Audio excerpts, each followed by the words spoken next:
So let's review what happened with St. Christopher's last year and what we did and what we're going to do to position ourselves once again to be a healthy parish.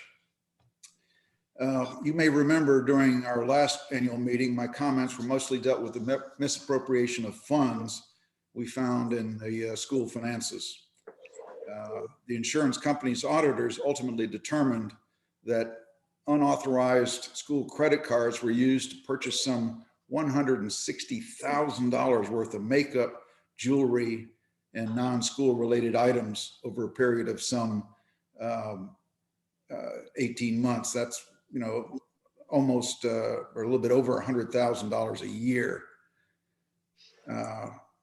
Frankly, the total of the malfeasance was much larger because we never really did get a good accounting of what happened with the Amex card. But anyway, when we finally sorted that out, we thought we had smooth sailing ahead. We were finally clear of that very costly diversion of funds. But then the other shoe fell. We were hit by what became the virus of the century, the COVID-19 pandemic, coming some 100 years after the Spanish flu pandemic that ran from 1918 to 1920. The resultant well-founded health concerns brought on a whole new set of challenges for St. Christopher's. And it also took a poll amongst our parishioners. Some very difficult situations played out. People lost their jobs, had to take pay cuts, in addition to other trying issues. Health concerns, new government restrictions, and new rules dictated by the diocese reduced church attendance. And all of these COVID-related issues impacted stewardship and church income in general. Health concerns from COVID-19 had a great impact on another important aspect of St. Christopher's and its mission.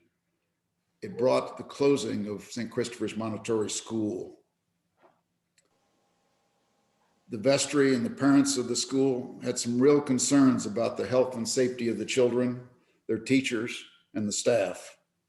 Early on, good, reliable information on the true impact of the coronavirus was rather limited, and really effective protocols had not been developed. In the midst of all that, Father Matt accepted a job from a much larger Episcopal church in the Philadelphia suburbs. The location was much closer to Father Matt's and Evie's parents, who could take care of their first child, who is frankly due this month, in February. Of course, I don't know why anyone would want to leave St. Christopher's and go elsewhere, would you? Anyway, are we ready to be done with 2020 yet? Now, given all that, what did our illustrious vestry, how did they respond? To begin with, they dealt as necessary with the people involved with in the misappropriation of school funds. Difficult, but we had to do that. We also canceled the unauthorized credit card accounts. We applied for and received an insurance settlement for some $100,000 to help offset the losses suffered from the misuse of school funds. We tried to keep the school open for a while and applied for a forgivable Paycheck Protection loan from the Small Business Administration under the auspices of the congressionally approved CARES Act. We received a loan of $130,000, which covered our school expenses during that period. Just today, we made application to have the loan forgiven at no cost to us, and we'll be kept up to date on that. With Father Matt's departure, we worked with the diocese and were lucky enough to have brought on Father Chris Steele as our new priest and his lovely spouse, Connie. Very importantly, he's fully committed to St. Christopher's and rebuilding our church and our resources. Father Chris has already received approval from the diocese to contract with a professional property management company to manage the lease of the Blue House adjacent to the church. We also coordinated with Bill Candler, Kathy Candler's husband, who gave us counsel on selecting a good property management firm. Father Chris has been working with Campagna Property Management, getting the house ready for listing as a rental unit. Gross revenues from that house may well exceed $2,000 a month. Of course, we'll set aside funds in reserve to pay for related taxes, insurance, and maintenance costs. With the advent of the new vaccines and gaining an understanding of effective methods to help contain the coronavirus, we're proceeding with plans to reopen the school. Father Chris sought out candidates for a new school director and set up the interviews. We're very pleased to have found a new director who's ideally suited to operate a school such as ours. Wendy LaBorde has the knowledge, the skill sets, and the experience to help ensure a successful reopening. Frankly, having done so before, she's done this and she's done it successfully. We're proceeding with the reopening of the daycare function in May, followed by the reopening of the school in September. This will be a great shot in the arm for us. I certainly don't want to steal Wendy's thunder, so she'll discuss her initiatives and the progress she's made in more detail a little later. You'll also remember the 2020 CARES Act and the forgivable $130,000 SBA PPP loan we received last year to help pay school expenses. Congress has appropriated additional funds for a new tranche of funding for 2021. We recently applied for a new $67,000 forgivable loan from the SBA to help cover the costs of reopening the school. The SBA approved our loan request within days, and the funds have already been received in our bank account. I want to close by saying St. Christopher's and its vestry have taken important steps to put our church and school back on a good financial footing for the future. We're now in a position to resume our place as the happy, healthy, and welcoming parish we were and will be once again. I ask you in closing to do your part in providing for a bright future for St. Christopher's. Please let me know if you have any questions. Yes, and do realize that I've gone through and muted most of you if you had not already. So if you're trying to ask a question, please check and make sure you are not muted. You can unmute yourself and ask. Any questions, please?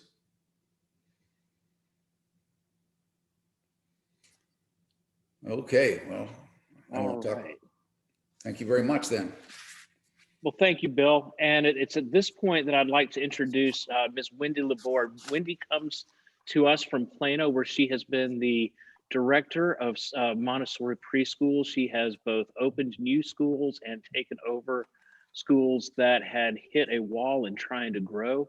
She really is the right person to have at this time. She has already started the registration process, and I'm going to let her take over and tell you about what the strategy for reopening is and what we're looking forward to in our future. Wendy. Thank you, Chris. Let me start by saying I'm thrilled to be in the position as the new director for St. Christopher's, and I'm really excited about this new coming school year, starting off with our reopening for the summer, May 10th.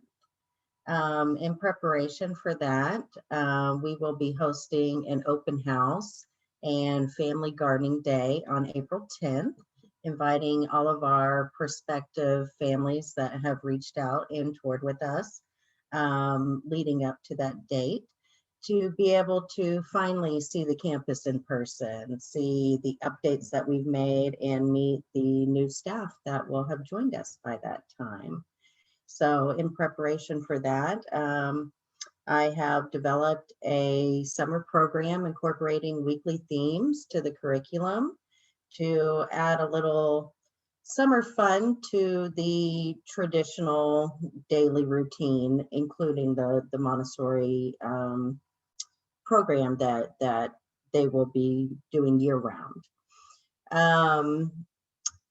So they will get an additional month of summers starting in May, continuing through mid-August, and then starting our official return for the academic school year, September 7th.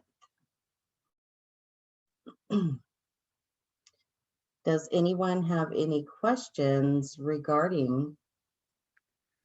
Could I ask you, Wendy, if you would talk about the levels you have, you're planning to open up with, and the capacity we'll start with, and what that strategy is for growing that out? Yes, Chris.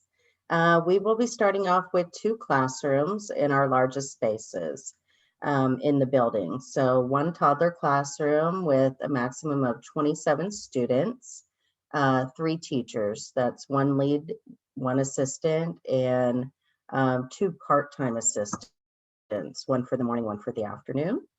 Our primary classroom will also incorporate our kindergarten program. We will have a kinder prep program for 4-year-olds that have outgrown their nap time and will benefit from an additional work period after lunch, joining the kindergarten student. That classroom will have a maximum of 33 to start, with again 3 teachers, 1 lead and 2 assistants. Growing from there, making sure that everybody gets reacclimated to being back on campus and all safety precautions and procedures are in place and going smoothly, we plan to increase in those classrooms another 9 for toddlers, another 11 for primary. So that will bring us from 60 enrollments to 80.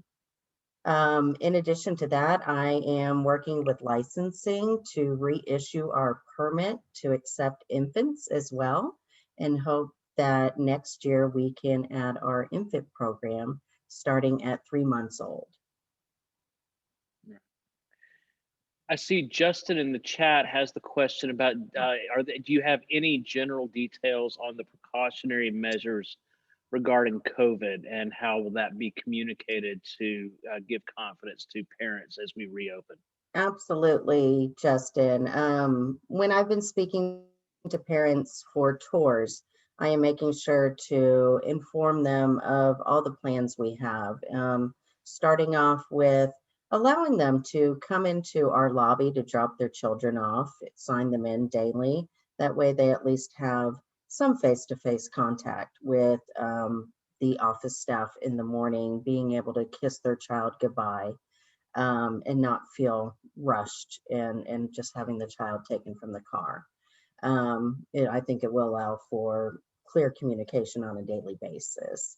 At that time, everyone will be wearing masks. We will take the child's temperature before taking them into the building at that time. Parents will never step in the building past the lobby. The lobby will be continually sanitized in between drop-offs of parents. As far as masks, students under 2 will not be required to wear masks, but all other students will wear masks when entering the building, anytime they're transitioning throughout the building from one space to another, as well as when they're sitting one-on-one with teachers for lessons. I've also been talking to parents about the updates we will be making in the building as far as removing carpeting from the classrooms to install a hard laminate surface that can be easily sanitized on a daily basis, making sure that teachers are sanitizing materials on the shelves on a daily basis, and then having the janitorial services come in the evenings and pay careful attention to doorknobs, any shared surfaces, in addition to the restrooms, floors, etc. And one final question from me, Wendy. One of the hallmarks of our reopening is our commitment to accreditation, and picking the right agency or right oversight group that would govern us, and what those steps mean, why that is important, and why that and how we will find success with that. Absolutely. We will be seeking accreditation through AMS, or the American Montessori Society, which will really give us the seal of approval as far as classical Montessori curriculum being carried out on a daily basis, excuse me, from open to close. So working with the American Montessori Society, making sure that we meet the criteria, which includes trained and certified teachers from either the American Montessori Society, American Montessori Institute, or through the Montessori Accreditation and Teacher Council for Education, MACT. So I will be carefully selecting leads that meet those qualifications to help take us into accreditation. We will be setting goals for the school and how we will meet the standards required for accreditation, submitting those to the AMS Society. It's really called a self-reflective period, where we will be setting goals to meet. After that period, they will come in and do their observation period, making sure that we are meeting those criteria and the goals that we have set. And that will take us into accreditation. Wonderful. I'll open it up now. If anyone has a question for Wendy, you can either put your question in the chat as Justin did, or if you unmute yourself and ask, we'd be happy to field those questions.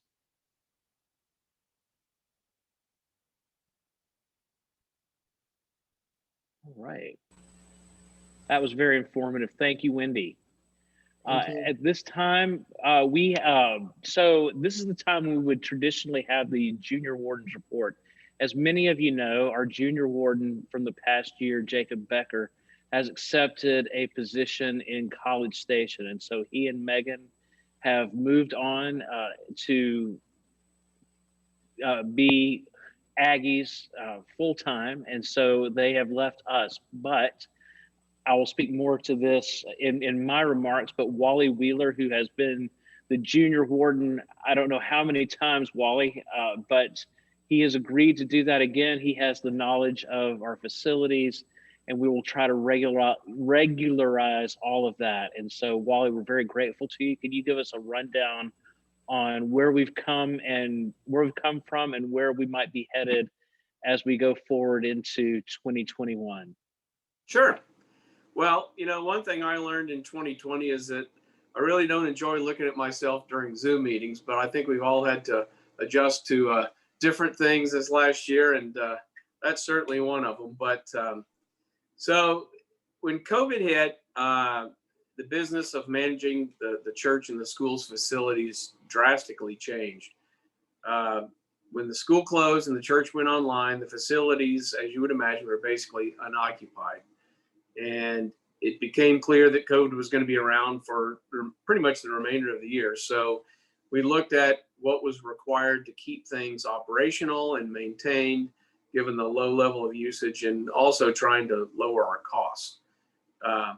So examples of that were setting thermostats on hold at energy saving levels, reducing the frequency of the grounds maintenance, saved a lot of money.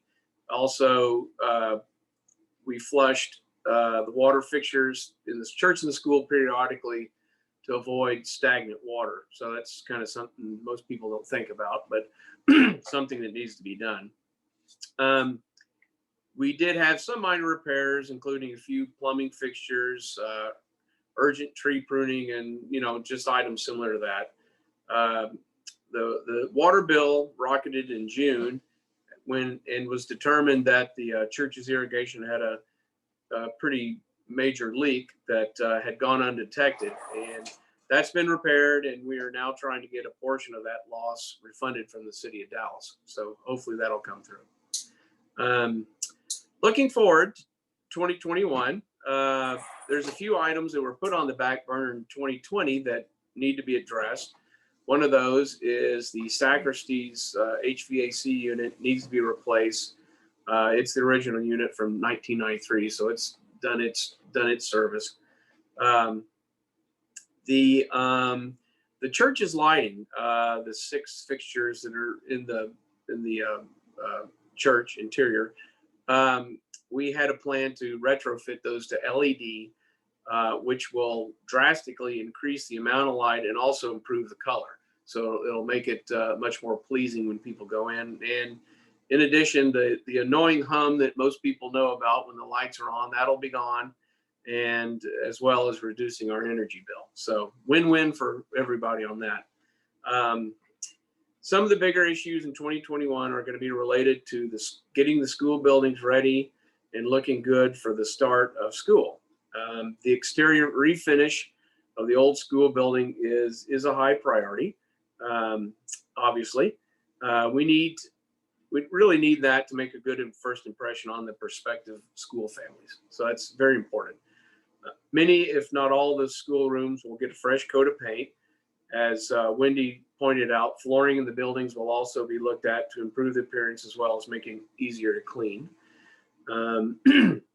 There's many other items that are on the list, and it'll be really exciting to see, the school significantly upgrade its appearance. I think that's long overdue. The hope is to get most of this done before May, before the school is occupied, and obviously that's a much easier thing to accomplish if there's people not running around the buildings and so forth. So I guess that's about it in a nutshell. I try to stay away from specific details because that gets kind of long in the tooth, but if anybody has any questions, I certainly can take that now. Everybody still awake? And remember that you're muted, that you are muted if you are trying to ask and don't hear and aren't getting a response. Yeah. All right. Well, it may be that we are. Justin asked something. I didn't see what. Justin. Oh, here we go. Just says, do we need to do any sort of evaluation of the school facilities prior to reopening? And I'll let you speak to that, Wally, but I know it seems like we've done several of those since I've been here, and I think we're narrowing down to actually specific plans at this point. Is it right? Can you speak to that a bit? Question that Reagan, I guess she went through all of that and decided what needed to be changed and done for accreditation and all that. So I'm not, that was done mostly in 2020, I guess. And so I'm not super familiar with everything on the list, but maybe Wendy has some items she might want to bring out. I think that's kind of what Justin's asking. Yes, and potential upgrades to the building as well. Well, that we have on deck. Yeah, the exterior is obviously the biggie, and there's essentially 3 paths we can take as far as the exterior. First of all, the one thing you can do is to simply paint the brick, repair the area that's obviously damaged, and then paint the rest of the brick. We can possibly cover it with stucco. We can possibly put siding on, just several different options as far as that goes. But we want to make it look up to date, modern, and nice looking and well cared for, essentially.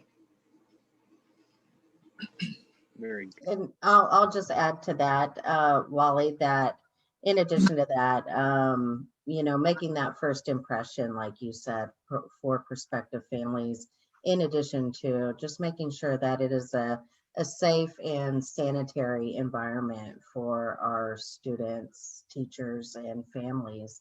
So I think, like we said, removing any carpet from the classroom spaces is going to be a big part of that at this time during the pandemic, making sure that we have some type of surface that can be easily sanitized.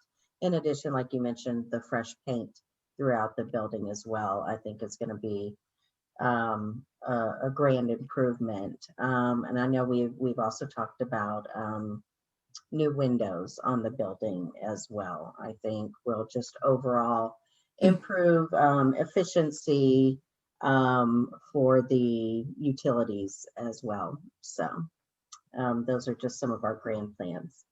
I have a question. I'm Holly, Wally's wife. Hi. Hi, Wendy. So kind of following up on what Justin asked, I am not at all familiar with this, but you were talking about some of the measures you'll take, assuming, we're still going to be in the middle of this COVID thing when you reopen the school. Where do you get the guidelines? Is that through the accrediting body, or is it from the government? I don't know, as a small private school, where those guidelines come from that we're following whatever the latest and greatest is. It is a mixture of the CDC, as well as the Texas Health and Human Services Department, which is the state institution that governs private schools. Okay. Centers. Wendy, I didn't have a chance to ask you because I didn't figure out the chat business, of course. Are you planning on, are the children planning on using the parish hall? The power saw? The Parish hall. The parish hall. Parish I'm hall, Wendy. sorry, that makes more sense. Yes. Parish hall, that's what said. I was like, no, we don't. Montessori, plan on that. Montessori is so hands-on, and I guess hands-off if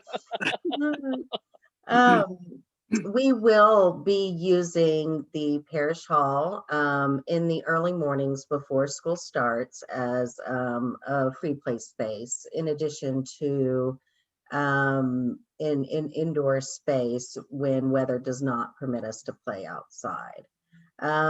What I have planned is to limit making the space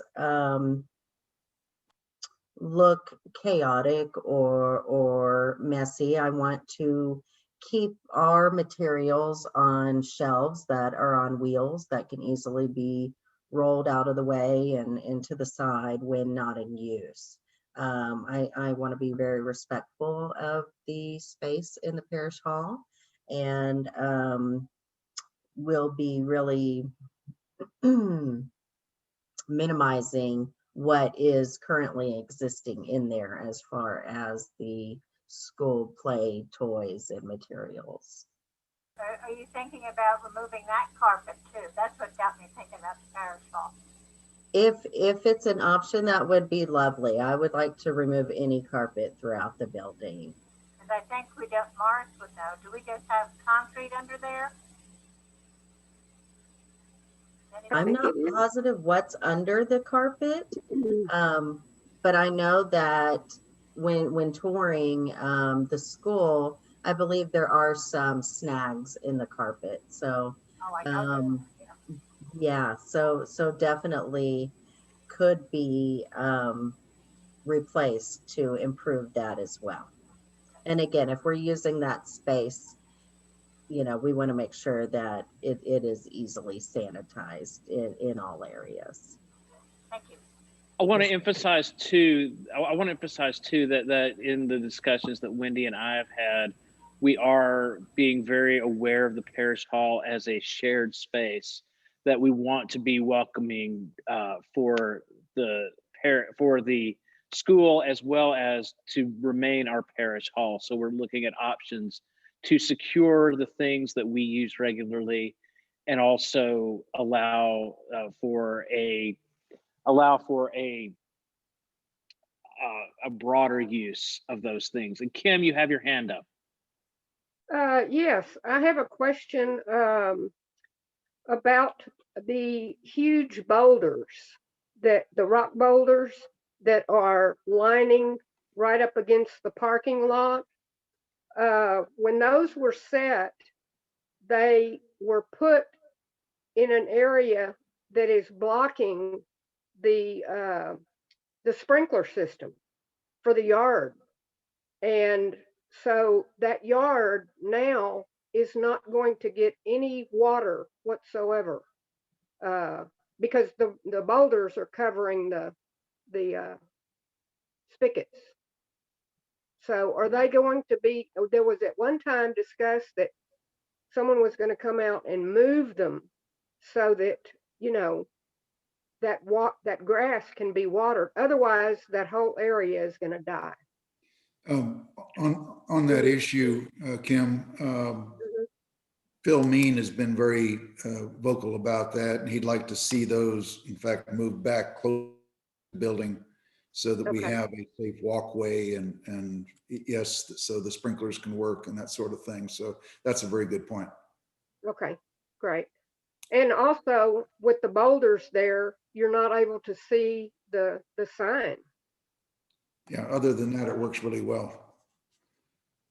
No, I you're- think that will be part of a larger plan to deal with the exterior. I know that the original intent was to keep cars from crashing into the Sure. school building, which I would not have thought of, but apparently there's precedent for that. But I think part of a larger plan for dealing with the appearance of the exterior, the boulders will certainly be a part of that discussion. Okay. Okay, thank you. Sure. Thank you very much, Wendy. That's been very informative, and I think that is something I'll speak more to that when we come to my remarks. I will now ask our treasurer, Seth Cutter. If Seth, will you take us through how we're doing on the money side? Absolutely. I am going to share my screen. Hopefully you are all able to see it in just a moment. There it is. Let me know when you guys are able to see it. I have it, Seth. Excellent. First of all, I'm pleased to say that for the first time in the last 7 years, St. Christopher's books were prepared in accordance with US generally accepted accounting principles. Due to the school's closure in the middle of the year, I did elect not to prepare separate financial statements for the church and the school, but we are happy to make the consolidated statements available to anyone who would like to review them. It is no secret that 2020 was a particularly difficult year, and St. Christopher's did not escape unscathed. We incurred operating losses of more than $186,000. Which you can see right there, $186,000, but we ended the year with about twice as much cash as we had at the beginning of the year. That is possible because of a $100,000 insurance payout that we received in February and a $130,000 loan that we received under the government's PPP plan. We do qualify, as Bill said, we qualify for full forgiveness of that loan, which we're expecting to hear back on any day. And once it is forgiven, we will recognize that amount as non-operating income in calendar year 2021. Unfortunately, we have seen a downward trend in offerings since the start of the pandemic, with average monthly giving dropping 23% in the fourth quarter compared to the first quarter. You can see that here on the monthly offerings line. Our cash balance at the end of the year was just shy of $96,000. And our cash balance at the end of January was about $82,000. Of that $82,000, over $12,000 is in donor restricted funds. So if anyone is considering donating money for the memorial garden or flowers, those are already quite well funded. What I have prepared here that is on the screen is just a summary income statement and a little snapshot of a trend analysis with cash balances and securities balances, kind of what I consider a one-page showing of all of our more interesting things. This whole PDF that will be made available to anyone who would like it includes a detailed income statement, which is 2 pages, a detailed balance sheet, which is 2 pages, and a statement of cash flows, which is 1 page. But I will assume that most people don't want to go into the nitty-gritty of that right now. Moving on to 2021, I have unfortunately not yet finalized a budget for 21 because we are still in the process of building the financial forecast for the school's reopening. And obviously the school's reopening will have a major impact on the organization's financial condition. However, I will reiterate a few items that Bill and Wendy have already mentioned. First, we are currently soliciting bids for some much needed renovations to the school building, which we expect to pay for with an SBA-backed loan through Pegasus Bank, which incidentally is the same bank that got us the PPP loans. As Bill already mentioned, we received the loan of approximately $67,000 through the second round of the PPP. That loan will be used to staff up for the school's reopening, and it will be almost certainly forgiven in its entirety. And I really want to particularly thank Bill for doing all of the legwork to secure the funding on the PPP, really in both rounds, which comes out to what, 190 some odd $1,000 worth of funding, pretty much $200,000 worth of funding, thanks to Bill's hard work. And finally, my preliminary modeling does show that the organization as a whole should be cash flow positive by July of this year. And that is all that I really have to show on the financials. All right, Seth, could you take us through? I having come on this, I know that it is common in churches for people to be allergic to debt, and as we're talking about taking on debt to open the school, could you share with us some of the discussions we've had about the advisability and the prudence of that? Absolutely. One of the alternatives, the alternative way of financing the school's reopening would be basically to use the securities account, which, as you can see on here, ended in just at the end of December. That was 148,000. So call that 150,000. My expectation, and I don't want to be held to this, my expectation is that we'll be borrowing less than $60,000. It'll be an SBA-backed loan, so the interest rate, my rough guesstimate is between 6.5% and 7.5% interest rate on that. If we really wanted to avoid using any debt to reopen the school, we could almost certainly, we could fairly easily fund it by selling off all of our securities. What I believe is a more conservative option is to keep those securities invested as they are and take on the debt at a relatively low interest rate, really lower than the securities account is likely to grow over that time. If we were to stumble into a worst case scenario, we have the assets in the securities account that we could liquidate to cover that debt.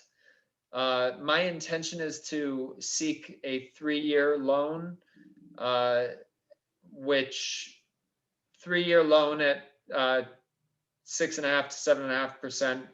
Our monthly interest, I calculated, I think it comes out to about 12, or I'm sorry, our total interest over the life of the loan comes out to under $10,000, I believe. And I certainly understand being debt averse. I am that way myself. Really, the way I look at it is we do have the liquid assets available in the securities account to cover that in any kind of a worst case scenario. And also, you had mentioned what you expect the school's cash flows would more than cover that. Yeah, absolutely. So I expect that the school will be cash flow positive about conservatively, I think $18,000 to $20,000 a month is what the school will be running before any debt payments. And I think that is, let me actually pull up my model right now to make sure I'm getting the right numbers. But I haven't finalized all of the expense estimates yet, especially on the utilities side. But right now I expect the operating income to run around 18,609 is what I have currently as the monthly profit that the school will be running. So above $18,000 a month. And the debt service that I am estimating is at a 6.5% interest rate. Our debt service will be about $2,700 a month on a 3-year loan. And actually, that's if I had the loan at 100,000. If we have it at 60,000, we're looking at $1,700 a month in debt service. So I think that what you really end up with, the simplest way to put this is we're running a school that has no rent expense, no mortgage expense. And for that reason alone, this school should be very, very easy to have very high cash flow from. And my financial model, preliminary as it is, shows that that's exactly the case. Seth, this is a consolidated statement for the church and the school, but there are separate accounts for each, aren't there? Well, what we did is in the middle of 2020, when we shut down the school, we were looking for a lot of ways to save money. One of those was in September, I instructed Tammy, our bookkeeper, to stop keeping separate books because the school had been wound down. So there was no income. So it would have been really weird to show an entity with no revenue running expenses through it. So I said, for the rest of the year, we're just going to do one entity. So I do have separate statements for the school that go through August.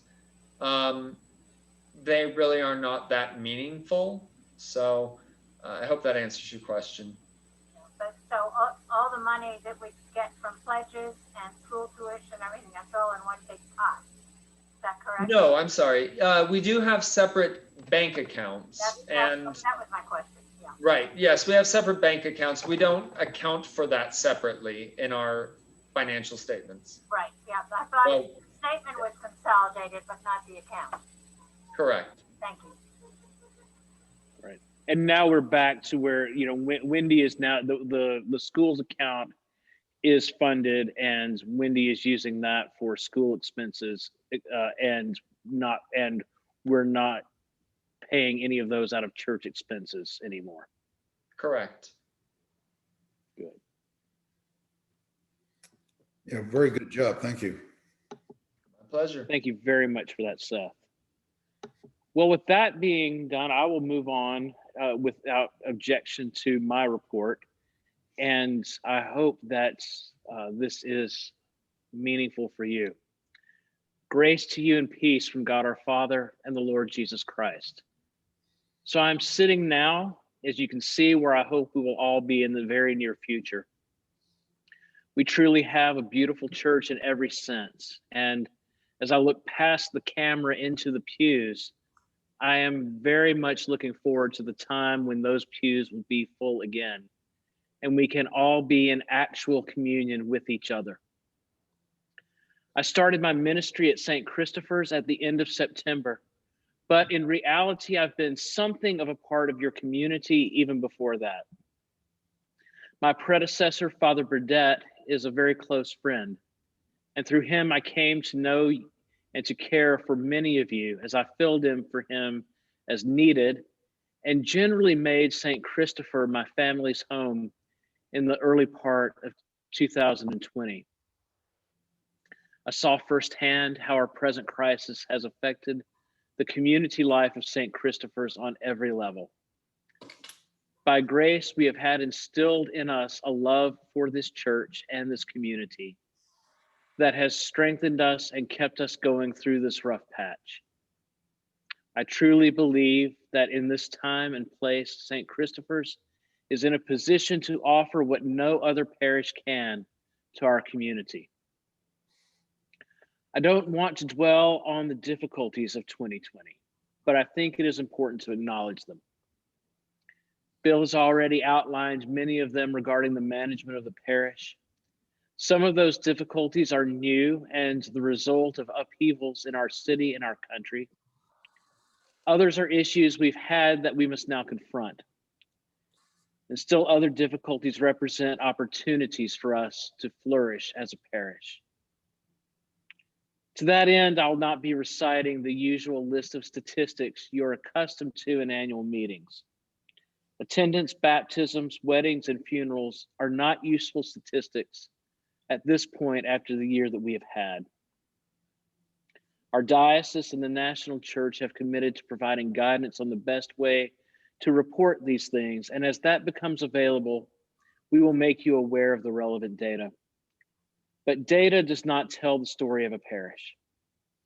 And what I lay out before you tonight are things I think will be most profitable for us in the year of our Lord 2021.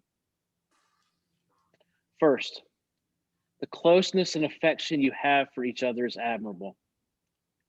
The way you know and care for each other is a model of faith and discipleship that a lot of other parishes could learn from. You are an open community and very welcoming to everyone who walks in our doors. This cannot be taught. This can only be the mark of a community that is committed to discipleship and to its faith. This closeness and affection is not enough, though. We must know how to communicate not just love of neighbor, but that we know Christ and the power of his rising, sharing his suffering and conformed to his death. Being welcoming opens a door for a visitor, but you telling the story of what God has done for you in Jesus Christ is what takes them by the hand and walks them through. To that end, at the beginning of this year, the vestry and I have asked all of you to participate in a survey that examines our spiritual lives, both as a parish and as individuals. As of the preparation of these remarks, 21 of us have begun thinking about this survey, and 15 of us have completed it. There are 2 days left, and so I encourage you to take some time with this assessment. If you need help accessing it, please let me know. Once these results are in, we will have experts in the field of church growth and discipleship assess our strengths and weaknesses and advise us on concrete steps we can take to go forward. Second, as we identify those steps, one of them clearly is our ministry to a diversity of young families in our school. It was a terribly sad decision to have to close, but in God's economy, this has given us an opportunity. With Wendy's new leadership role, we are poised to resume offering premium daycare, preschool, and even kindergarten that will rival the quality of any preschool in Dallas, and yet remain accessible to working families. We are committed to making our school an explicit arm of the ministry of our parish. We who have been at St. Christopher's a long time will be asked to throw our shoulders into this project, both literally and physically. Our campus will be a place you can hear children, starting at 5 days a week, but our mission is to add a 6th day, namely Sunday, when our campus will be full of young families. Third, we're taking every possible step to reopen Sundays safely. As of next Sunday, the diocese is permitting greater participation in indoor worship. While that is exciting, it presents a new challenge for us, as we must now maintain social distancing of 10 feet between persons of different households. Thus, this is good news for places with larger buildings, but it makes it a bit of a challenge for our sanctuary. Just yesterday, we were at capacity, and I think we were over by 2 of the 20 of the limit of 20 that the bishop had imposed. So we are grateful for that.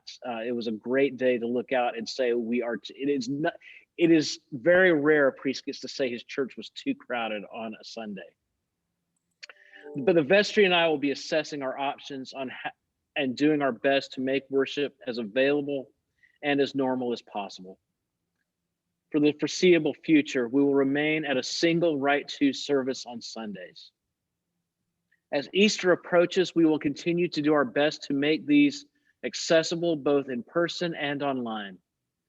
Please help us by continuing your engagement with us in either format. When the school opens in the fall, we will be taking steps to make our worship accessible to the young families who will be joining us through the school. That will mean a lot of options will be on the table, and I will rely on you to help me choose the right way to open us up. Fourth, we have undertaken to review and improve our management of St. Christopher's at all levels. I'm grateful to George Wheeler and to Cole Hansen, who undertook to complete our audit of 2019. And Seth has done a great job getting us ready for future audits. For the first time in several years, our annual financial report is now GAAP compliant. We can now, as it were, make decisions being as cunning as serpents, but as innocent as doves. I read that in a book. As we have been forced to be apart, the role of the vestry has become more difficult as we cannot engage as we once had. And there can be a sense of constantly bailing water from a sinking ship. We owe a debt of gratitude to Katie and Hooker, Justin Chin, and Jacob Becker for their service during this difficult year. I am personally grateful to each of them for the role that they have played in getting us to this point. I am happy to report that the last holes in the boat are being plugged, though, and we will return to planning for evangelism, outreach, and worship soon. So for this year, without objection, Bill and Rusty will stay an extra year in leadership on the vestry, along with Morris, who is incidentally the only vestry member not concluding his term this year. And as I mentioned before, Wally has also graciously agreed to another year as your senior warden. We're going to rely on these leaders to get us through this present crisis, but I want to encourage all of you to discern and to pray about what role you might take in the leadership of St. Christopher's when we gather again at this time in 2022. Fifth, as you are aware, stewardship is not just essential for the survival of the church. It is an important spiritual practice. Your faithfulness over the years has gotten St. Christopher's to where we are now. And as Seth has reported, we are on track to make this a very healthy and successful parish. To those of you who have pledged your support for 2021, thank you. It is a measure of great faithfulness to have in mind your faith community even when we are apart. As one of you has put it, you see this as an investment in our parish. This is significant because it indicates that we are not paying for the past, as it were, but rather building something for our future. I am grateful for your generosity, but even more grateful for the faithfulness this displays. Lastly, I'd like to say a few words about my own role as your priest. I'm aware of the recent history of St. Christopher's. I could learn more, but especially since the tenure of the previous Father Matt. It is a testament to your love for each other and to your sense of community that you have continued to provide ministry. I believe, though, that you have been ill-served by the hierarchy of the church. The priests you have had have all been faithful ministers. But in many ways, you have been left to your own devices, and diocesan leadership has been content to park priests here as a base for other ministries they have deemed important, or as a way station en route to bigger and better things, as it were. It is my intention that this practice will stop immediately. Connie and I are here to stay. We have roots in Dallas and particularly in our surrounding neighborhoods. We are involved in projects within the diocese and in our leisure lives that make sense to have a base here, particularly new initiatives on racial justice, a renewed interest in the students at SMU and the need for authentic Episcopalian ministry there. An initiative with many civic and faith leaders to address the difficulties of young people transitioning out of foster care and into adulthood, and the new families our school bring us into contact with. This requires a full-time priest attention, and I intend to provide that. Where I hope to grow is in my pastoral care of you, which has been made difficult so far only by my inability to see you face to face. I pray that we will meet together soon as one body and establish the most robust communion we can have with each other. And I am excited about the future of St. Christopher's in 2021. And with that, I would like to open it up, and we've heard from all of our leadership here, and I would love to hear from you. If there is anything you would like to add or that you would like to have us address that we have not to this point.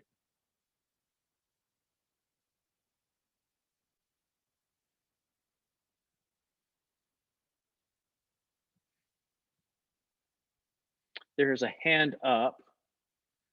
Let me see. Justin. All right. Whoops. Justin, please go ahead. All right, I think I'm unmuted now. I just wanted to say thank you for everyone for giving me the confidence to have been on the vestry for the last 3 years. I came in as a part-timer, and I guess I'm leaving as a full-timer at this point. Well, another part-timer, since I still had a little bit longer on my term, but I think over the course of the 3 years, I think we've gone through quite a bit of time, and I felt like it was an appropriate time to shift over to a different role within the church itself. But I just want to thank you. You guys are my family. I really appreciated all the confidence you had given me to allow me to serve on the vestry in these past 3 years. Thank you, Justin.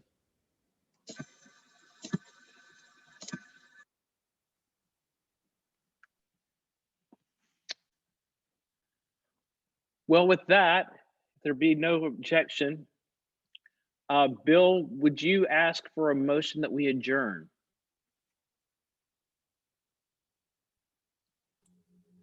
Yes, thank you. I make a motion that we adjourn. Will somebody second that, please? A second. Rusty seconds. Beat you, Nancy. If you're opposed, you're welcome to stay on the Zoom, right? But we will, however, close with a prayer. Let us pray. Ever-living God, whose will it is that all should come to you through your Son, Jesus Christ. Inspire our witness to him, that all may know the power of his forgiveness and the hope of his resurrection, who lives and reigns with you and the Holy Spirit, one God, now and forever. Amen. Amen. Go in peace to love and serve the Lord. Thanks be to Take care, God. everyone. Good night, everyone. Thanks to all everyone. who have done so much. Thank you so much. Good night. Thank Great. you. Thank you. It was a very good meeting. Nice to meet everyone.